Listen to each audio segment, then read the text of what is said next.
Welcome back to another battle, everybody. Today we are playing Progressive Capitals on the Edo City map. We're playing screen player out of the 4th position. We do have Zach in our lobby. I have played against Zach before. I believe he is a Grandmaster. Pretty experienced player. So we have him here. I have a couple options. It depends on if yellow goes on this too. I think I just cap on this one if yellow doesn't go here. If they do, I obviously will not go in this spot, but this one is where I will go if yellow doesn't go here, or it does go here. Somebody might be capped on this spot too, which would be a little bit unfortunate. But yeah, Zach is a Grandmaster. I've played against him before. Didn't even notice until I fired up the lobby that we had him in here. So he's a good player. We got to keep an eye out for him.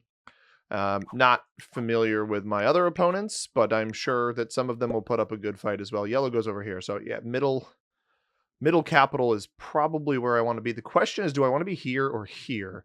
I think as valuable as a kill guard on the black player is, I think this one, both distance from yellow as well as board openness, is going to serve me a little bit better. So I'm actually going to go on this spot. We could theoretically take this outer rim. I'm a little bit surprised to see white not on the 2 here. But I almost wonder if we are better off playing for the outer rim first. We roll out some additional material around the board as well, just to try to pick up some extra territories. Black goes on this spot. So now I'm actually a little bit glad I didn't cap here. This cap is terrible. Just awful with this blizzard here. This one, the one on the other end, and I get it, could have been in a dangerous position, would have been much better. What this position does for us is now we can actually take the ring and potentially not get broken by black, at least on this initial turn. There's a very good chance that black themselves plays for the +5 Nihon Bashi here, and we'll see if that happens. I imagine yellow will take a turn 1, so we'll only start with 6 troops. We should get hit once, if not twice. Zach takes his roll on the bottom right, and yellow gets 6. So yellow didn't get hit at all by orange or blue, because I think at least out of the first 4 positions here, everybody starts with 12 territories. I'm not sure about white and black situations, but we will be obviously hitting white. I don't anticipate holding this bonus in the first turn, but it'll give me some inner vision here. Don't love the 5. I think the 5 is a misplay of troops. This should have been 4. You put 7 here. Now you risk not even defending your capital if you take the bonus to start. Like this 6 could attack through here. You get terrible dice. Then you have to fortify your 4. Yeah, you lose 1. Now you probably got to fortify your 4 over rather than these troops here. Don't love that turn for yellow. We're only going to start with 6 again because we got hit twice.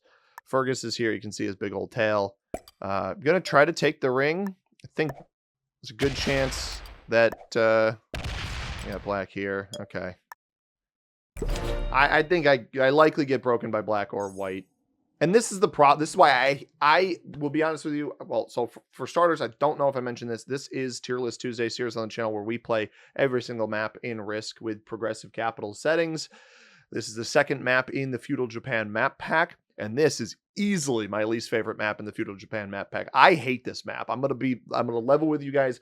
It's large and but the like part about it that doesn't really, okay, he gets terrible dice there.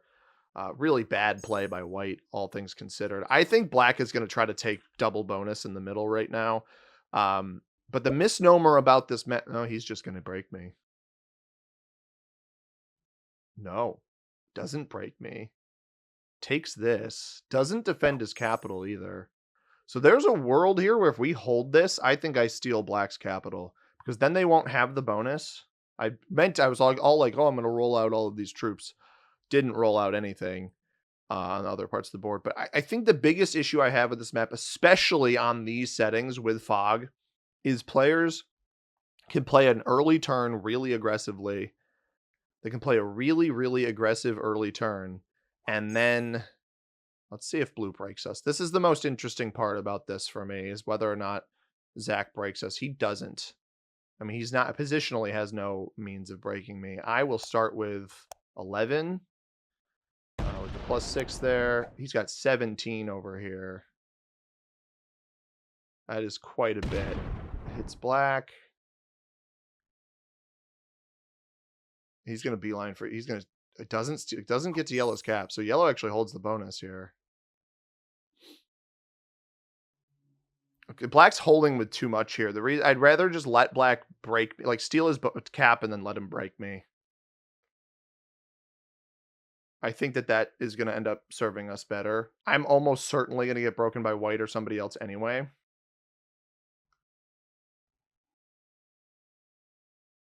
Now, a 12 on 5 isn't guaranteed.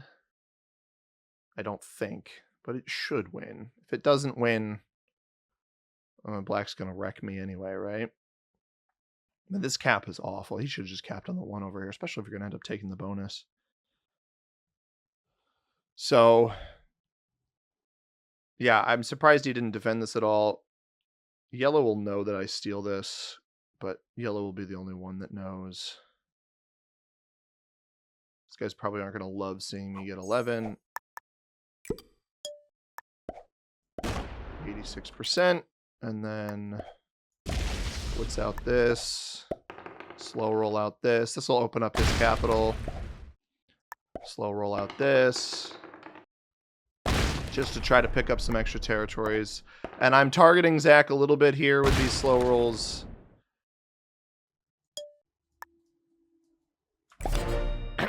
Defend my cap better. I'm fine with white operating in here. Likely means it doesn't break me. I assume, I mean, we'll get bare minimum broken by black here. But the whole goal behind this cap steal was most of his troops that he got on that first turn are facing here. Should only get 3 as well, because there's a couple territories have been rolled. If white actually gets this bonus, that'd be crazy. I don't anticipate yellow letting them hold that if they see that. Black only gets 3, so there won't be any retake. What would be even better is if this 3 tries to roll through yellow to get back to cap, and then we just clear this whole area. But solid first turn. I didn't even discuss why I hate this map so much. Black doesn't even try to break. They don't even try to take their capital back. Crazy. One of the biggest reasons I despise this map so much is actually kind of what I'm doing right now, is that you can get an early enough bonus on this board. I was hoping that would fail. That's smart.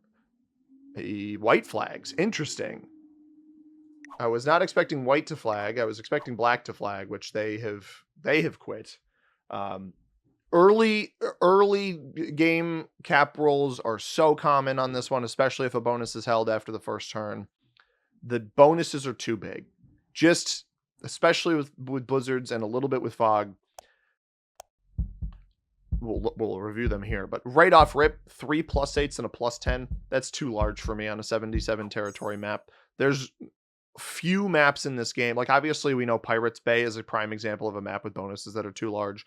That one feels gimmicky and a little bit intentional. This one, I know the bonuses are a little intentionally large, but they're too easy to hold. You look at this 15 bonus, say you hold the +6 or the +4 here, and then you play aggressively on your second turn. People aren't paying enough attention. And obviously it rewards players that are a little bit more skilled. That failing is huge, because now blue has to deliberately break me. Orange tries to step in with not a lot of generation to break me. Blue's only getting 5. Do they want... Now they just commit left side. I'm interested to see what they do here. Gonna slow roll a 2-on-1 over here. He might not even play off his capital. He wins it too. Yeah, let's see what yellow does. Because my primary goal here... White acts as a blizzard for me now. I basically just stack a couple troops against orange on this spot. Yellow is playing pretty passively at the moment. I would just put like 3 here and then roll the rest through this. I don't really care about black's original capital at all. I'm not interested in that. I hold double bonus with 14 troops on this turn. Unless yellow starts hitting me 3 times. I'm going to play this turn slowly. I don't want to let especially a skilled player like blue, because we know that they're high rank. Again, I recognize this player's name. We know that they're pretty good. 4. I'm actually going to put a little defense here. And then we're going to really slowly play the rest of this turn. I want to make it look like I'm bad.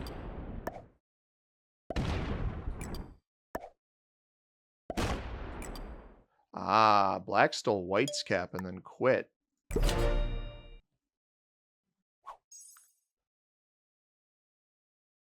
Interesting.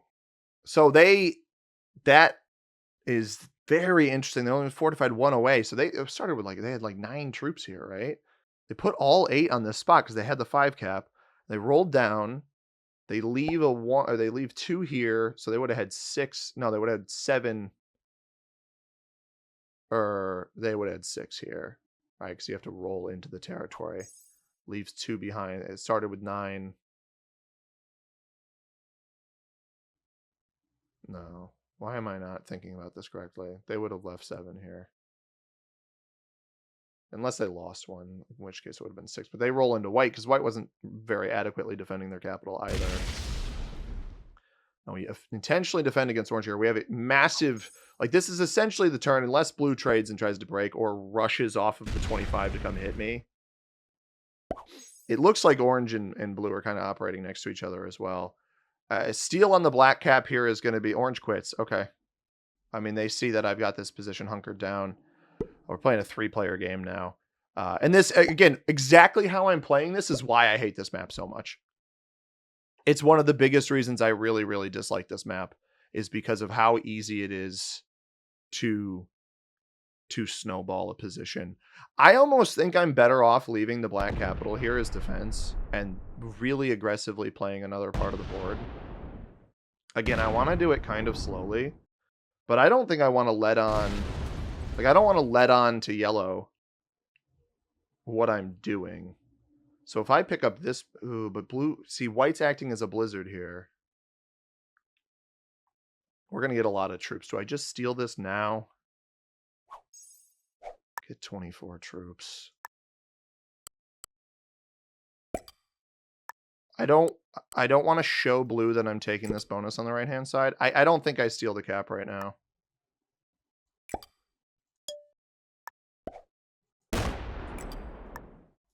Now, there's a chance blue has material over here.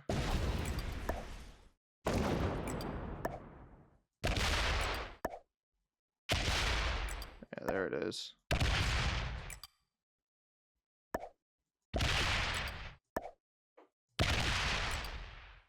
I'm going to leave orange there. I'm going to leave orange there intentionally. So black is worth 2 cards. White is worth 2 cards. Orange is worth 4. Orange is the most important elimination on the board right now because it is not getting many more troops, and it is worth the most cards. Extra territory that I pick up here is very beneficial. I mean, this is this is why I hate this map so much, man. I know I keep saying it, and you're probably like, see, money, you are at such a troop advantage right now over your opponents. Why do you hate this? It's because of that. We're on turn 5, and I just got 24 troops on turn 5, and because I stole someone's cap. They stole someone else's cap. Both of them quit. The other player who didn't have a bonus quit. Obviously, the Grandmaster is going to stay. And Zach is just playing take a card and pass because he just didn't establish himself in a bonus. And at this point, he's trying to play for second, which I feel bad that that's the case that he's stuck himself in. But if he plays aggressively to try to attack me, he's going to burn so many of his troops early. I actually think, so I don't think yellow picked this bonus up. At 27. I don't want to go for orange yet. I got a 1 point here, though.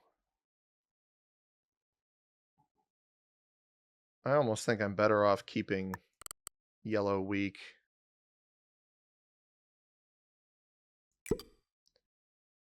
Something like this. I don't want to play for this bonus over here.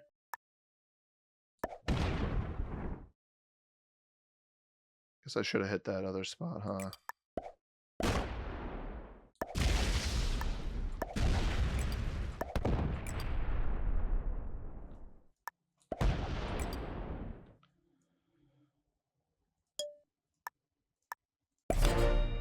Just pick up additional territories. I don't know where the white elim is. I basically want Zach to go for an elim and fail it. That's kind of what I'm trying to bait here. This is a one. This is effectively yellow's cap and this position here. And I don't know where orange's capital is, but if orange's capital is here, it's a 2-point hold for half the board, over half the board, depending on where orange is. So stealing orange's cap. Yeah, here's yellow going aggressive. Or blue going... no, not actually as aggressive as I thought he would be. Now, I think yellow will break through this. I basically have to push your troop advantage. And this is, again, these bonuses are so strong. I took the weakest ones. You see the bonuses here? Again, 77 territory map. There are 7 blizzards. It knocks us down to 70 territories. It's 31 larger than the classic map when blizzards are considered. 10 bonuses. Hongo plus 10, crazy. Akasaka, Shiba, Fukugawa plus 8s. We've got Azabu as a plus 7. Ichigaya, couldn't read it, is a plus 6. Ushigome plus 4, as is Edo Castle, and then Edo Bay down here, plus 3. Nihonbashi plus 5, if you can hold it. I mean, I don't know what the goal of this play by yellow was. Again, keeping yellow as weak as possible is going to be my best bet. I'm not going for any elim yet. I need to really understand how this board is positioned, and I don't mind closing my capital off.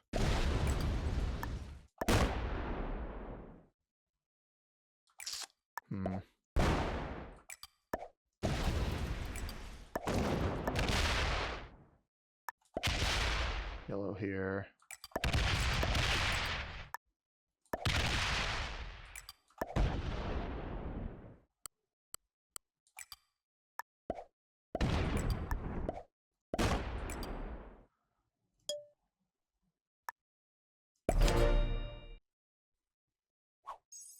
So orange, I think this is likely the orange elim over here. If it's not, I have access to it. And blue has no pathing into me. Theoretically, yellow has enough troops on their capital. Like, yellow could trade it and get over here, but this is just the correct way to play this. Stack against blue. I have access to everything I need over here to confirm an orange elim. And now, again, we hold like half the board. We might have white. We might have orange. It's just, it's total domination, dude. It really is. Blue is capped on Samno, so he doesn't have a kill guard. We know yellow held this bonus, so yellow doesn't have a kill guard. I should just be the game at this point. I'm going to position myself to eliminate white, to eliminate orange. 43 troops. And honestly, I don't really love Zach's take a card and pass game here. So he may be my next target. I'm going to probably just eliminate everything here, though. I don't think the trades get too high if I just sit on one spot. Let's see if this is white. It is. That trades me.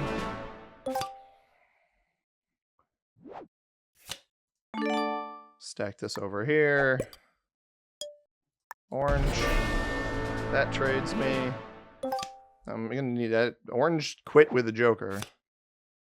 Let's add like a little bit here. And again, more over here. Try to chip away.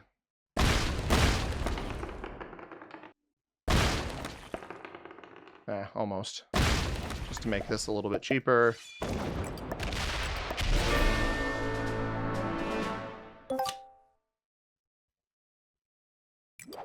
And we'll have a trade guaranteed on the next turn.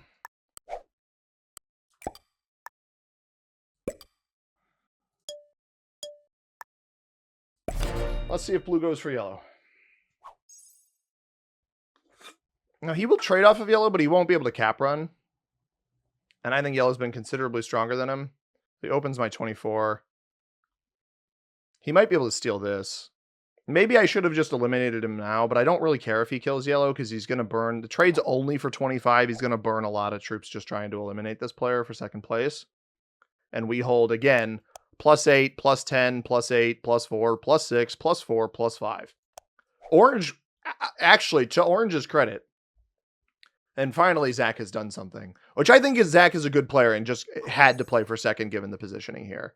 I think it's unfortunate that that's the case, but I don't really think he had a choice. Once Orange was in his bonus and yellow's next to this bonus, like he has nothing to play for, which is tough. I thought he had some positions up here where he maybe could have played for a bonus, like maybe capping this +5. The smaller bonus, or +4 rather, the smaller bonuses on this board are generally a little bit more helpful. Yeah, it's just, this map is so, it's like people like that. I know that there's a lot of other content creators and people in general who like this map a lot because you can snowball on it. I think the snowball is too easy. Like and it's so positionally dependent that if you don't have the really good position, it's just very, very easy to snowball on if you're the one that lucks into the position. Whoever gets into that position can generally run from it pretty easily. If you're wondering why am I not defending this capital, I thought the chances of somebody of yellow specifically trading in, busting through this spot here, coming past this capital here and rushing to this one specifically was pretty low, all things considered. So that is why I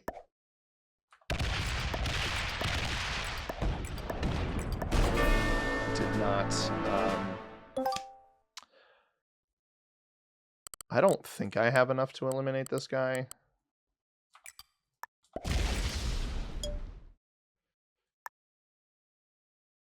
He's not going to get through that, so. Sorry, Zach. I don't know how much yellow has on cap. You were the easier player to go for here. Good game, yellow. And I have a trade on 3. It was just much easier to play into Zach in this position than... I might as well world down. Let's see what cards he had. 45.